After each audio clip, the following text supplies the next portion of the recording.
Veteach. And now we have to discuss about simultaneous equation method. This equation or this method talks about we take into account all the variables which are present so that we feel that all the variables are equally important. That is, in the buyer's intention method, we have taken only buyer's perspective. Sales forecast methods, we have taken only sales people's perspective, and this method talks about it is not just we take any one method and follow. It is better if you can relate all the variables. That is, you take the information from buyers, you collect the information from sellers, try to cope up with this so that you can get perfect information. And next followed by correlation and regression methods, where correlation talks about we try to relate two things, that is one advertising and the other one is sales, and we try to compare these two. That is, how much of advertisement helps you to have more and more sales of your product. And here we can see there are some companies which are spending some crores of rupees on advertisements where they can have good sales for the products. And similarly, regression talks about when you take the concept of advertisement, how much this is going to fit best for your sales. When you correlate these two, sales and advertisement, how far advertisement is paying away for the sales of the products. Similarly, we also have other methods like, that is, we have discussed about the survey method and statistical method, and above these there are few methods which are something like we take the opinion of expert people, and that method is called expert opinion. That is, in terms of these kind of products in the market of existing people, we try to collect all the information from the experts and we try to use it for forecasting our demand.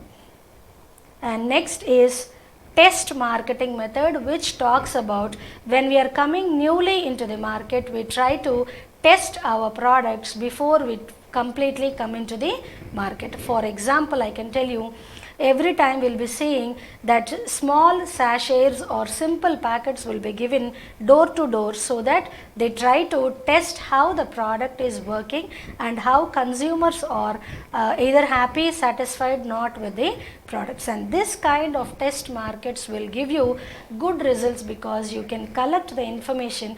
When once you give your products to the people for free for a test market, whenever they use and they give their genuine opinion, whether they are satisfied, they are not satisfied, anything that has to be made changes in the product, so that this information gives you best results to know how is your demand going to be in future. One best example I can give you, test ride of any bikes or cars before you purchase them. You can see, you can just have a test ride of any of the bike of your favorite, and then you can say how is the running of the bike, how do you feel when you sit on the bike, anything changes that have to be made, so that this gives a complete information regarding the working of the bike. And this helps in so that the producer can have an idea of how can we make any changes if at all we want to make. And next followed by controlled experiments. This kind of method is one where people try to do different experiments. That is, a single producer will do different kinds of experiments, like for example, we have the Taj Mahal which we daily consume, tea powder Taj Mahal, and this is available in different packets or different quantities, like you have a 1 kg of packet available in 500 grams, 250 grams, even you can find you have Taj Mahal packets which are available for 10 rupees, 5 rupees, even for 2 rupees also. That is, this method follows, they come in different packs, different prices, and also in different markets. That is, through this method they are trying to concentrate not only on the people who purchase some kgs of products, but also you should concentrate on people who purchase tea powder every day and try to consume. And even one more example I can give you, when you take the concept of brew instant coffee, it is available in all ranges. You can even find brew powder available for 1 rupee sachet also. So it is not only concentrating on people who regularly purchase half kg or 250 grams, they are even concentrating on people who will spare only 1 rupee to do for their consumption. And next is judgmental approach. Till now we have seen all the methods, like in survey method we have concentrated on 2 categories, statistical methods we have 4 categories, other methods also we have seen different methods. If all these methods doesn't work out, then it is only left to the management to take their own judgment. This is one simple method. If at all we are not satisfied with all the information which we have collected, either through buyers, either through sellers, or any statistical methods, even we are not satisfied with the expert opinion, even we are unable to have a complete picture, then it is left out completely to the owner of the business to take his own judgment, taking into account all the information which he has already collected. And now he will be called as the final judgmental person, where you can forecast your demand. And now we will move on to the very important topic in your first unit, which we have been going to discuss, the concept of supply. Till now, from the starting sessions, we have discussed about nature and scope of economics. We have gone through demand, and we have seen a lot of changes in how demand happens, how can you forecast, how demand is important. Whenever you talk about demand, simultaneously you have to talk about the concept called supply, because demand and supply, so whenever we talk about demand, we have to always concentrate on the concept called supply, because we know whenever you are forecasting your demand, whenever you are ready to start your production, you should always see how far I am going to supply the products, keeping in view the demand which I have concentrated. Whenever, for example, we say in this coming year we have to produce some 1000 products, the demand for our products in the coming year is 1000. For example, in the methods we have forecasted, I have got an information of I have to produce say some 1000 products. So supply, now it is my work to start my production, see that I am taking all the factors of production into consideration, I am hiring good people to work, I am getting all the required raw materials, I have brought all the machinery into the organization and everything is ready. Now I should see that I have to supply this 1000 products whichever I have got in my demand, and see that I am going to satisfy each and every customer who is waiting for my product. So whenever you are ready to supply, there should be a balance between your demand and supply. Your supply should not be more than your demand, and at the same time your supply should not be less than your demand. What happens if I don't take into consideration my demand? So when you don't consider your demand, you start producing more and more of your products. So when you don't have demand but still you start producing, what happens is you will have lots and lots of products in supply. You don't have demand. You have to wait for the person to purchase, keeping all the products in your go down. Excess supply is very harm to the organization. Similarly, when you have low supply, you are having very good demand in the market, but I am unable to supply on time. What happens is consumers will wait for 1 day, 2 days, 3 days. After 4th day, they will shift from your products to other competitor products because you have failed to supply your products on time. So one thing we have to consider, your supply and demand should always go together. There is a direct relationship between demand and supply. And you can see, now we'll talk about what is law of supply. Law of supply talks about the relationship between price and supply. How is your price affecting your supply, and how is your supply going along with your price?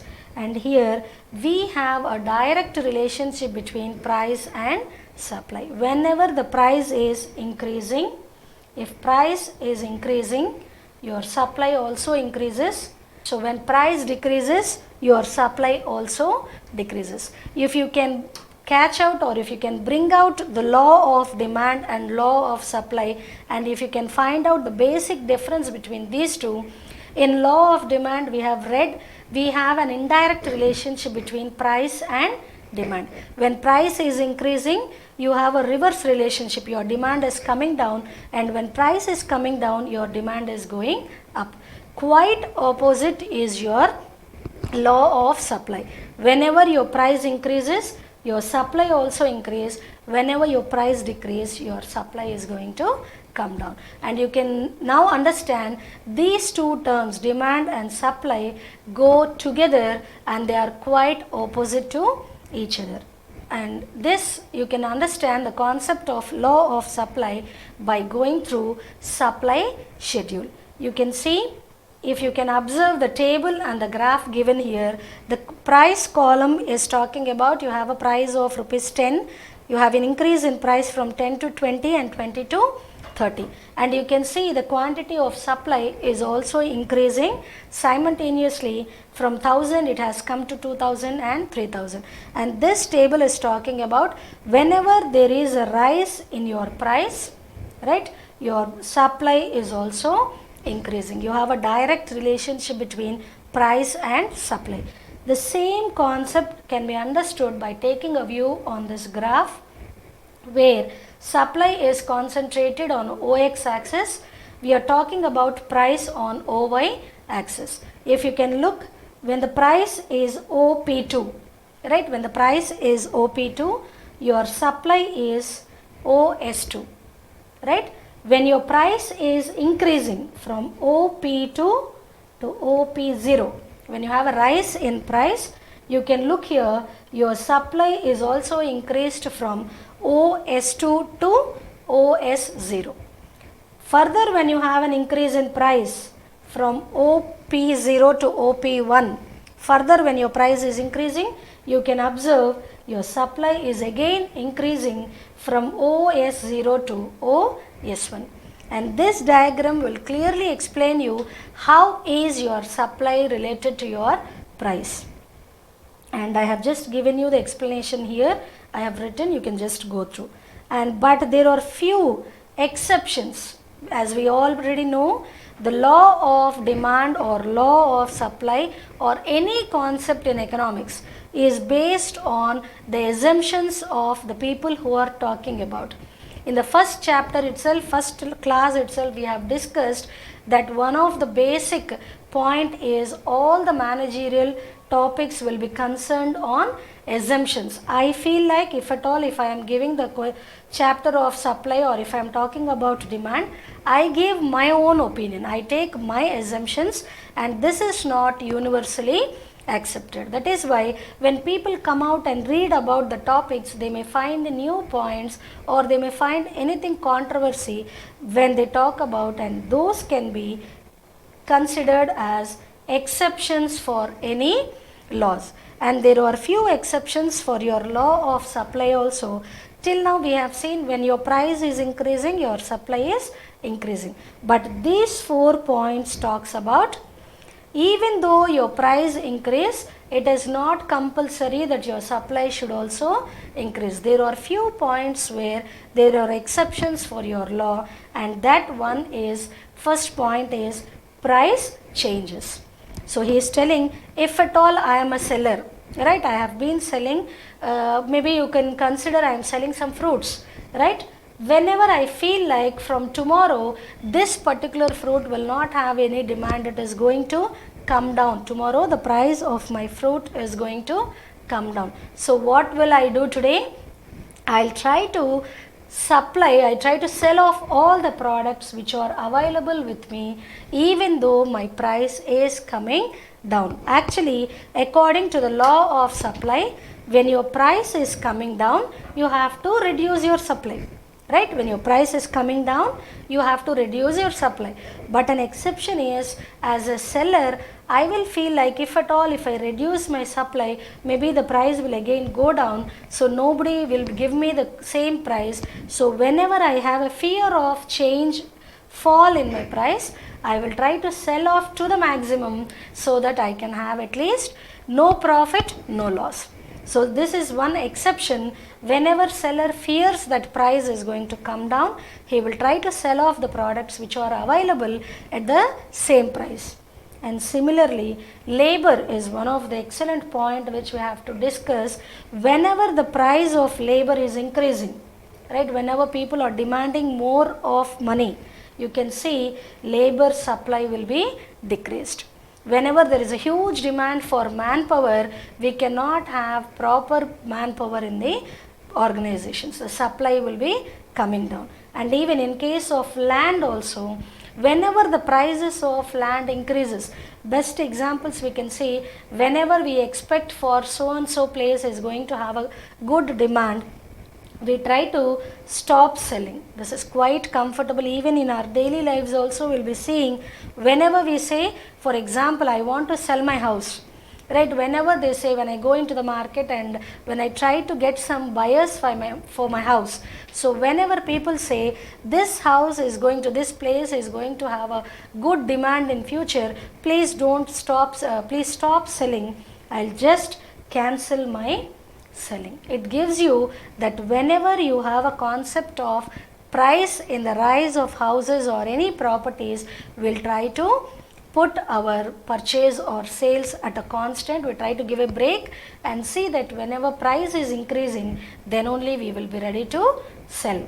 So the concept of law of supply failed even here also. Whenever you have to increase your price, whenever there is an increase in price, you have to sell more and more of your houses. But what is happening, we have a concept of human psychology says, whenever you expect for higher prices, we will try to give a break for our purchases or sales and see that we will purchase when the price comes down and see that we try to sell when we have good price. And even agricultural products also, this is a natural and seasonal factors. Generally, you can see whenever there is a rise in the prices of agricultural products, right? Whenever price is going up, you can see supply comes down. You can take the best example of vegetables which are prevailing, especially in this pandemic situation. Whenever there is a rise in the prices of all the vegetables, we can have a daily example how the prices of onions have been growing at a faster rate. And you can see the supply has been come down and people are waiting, and if at all, if you want to purchase 1 kg of onions, you have to at least spend some 100 to 150 rupees of money. This is in case of agricultural products also, your law of supply will not exist or it is not suitable. And now we'll talk about elasticity of supply. Here we can know what percentage of change in price is going to bring what percentage of change in supply. We are talking about percentages. In the law of supply, we have just talked about whenever your price is increasing. Now in elasticity, we'll talk about what is the percentage of that increase and what is the percentage of that increase in the supply also. And you have a formula for this. Elasticity of supply, it talks about percentage change in supply divided by percentage change in your price. So when can you calculate elasticity of supply? How can you calculate elasticity of supply? You can take the percentage change in supply and divided by percentage change in price, which gives you what percentage change in price has brought what percentage exact figures. And percentage change in supply, you have a separate formula. You can take what is your change in supply divided by your original supply into 100. When you compare your original supply and now the new supply, then you can make out what is the percentage change in your supply, followed by even in your change in price also, you have to take what is the change in your price and your original price into 100 gives you what is the difference between your already original price and the new price which you have taken, and see that what percentage of your price change has made what percentage of change in the supply of products. And so far we have discussed about all the important topics in your first unit, and if you can just go through a glance, we have discussed about the introduction of economics. We have seen 2-3 definitions, nature and scope of economics, how is economics related with other subjects. We have gone through micro and macro economics, and we have studied about the concept of demand, the law of demand, demand schedules, and factors which determine the demand. We have gone through demand elasticity, and we have studied about price elasticity, cross elasticity, and income elasticity, and followed by different measurements for elasticity of demand.